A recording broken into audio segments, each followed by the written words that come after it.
third interstellar object, 3I Atlas, has been discovered in our solar system. You know how rare interstellar objects are. We have only discovered two so far, 1I Oumuamua and 2I Borisov. Astronomers think this object is a comet.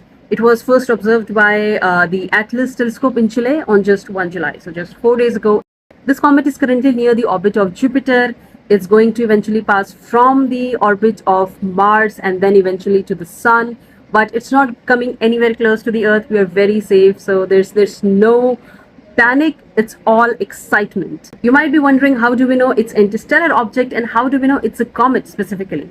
So the speed of this object is so fast, like 60 kilometers per second, that something so far away from the sun can't be moving with this speed.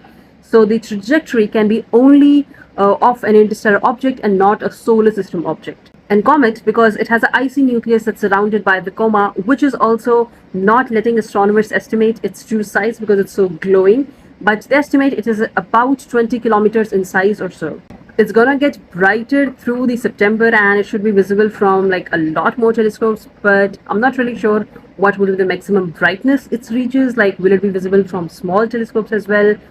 It goes closest to the sun near October, so before that we'll have to observe, or maybe after that. Let's see. Let's wait for more data.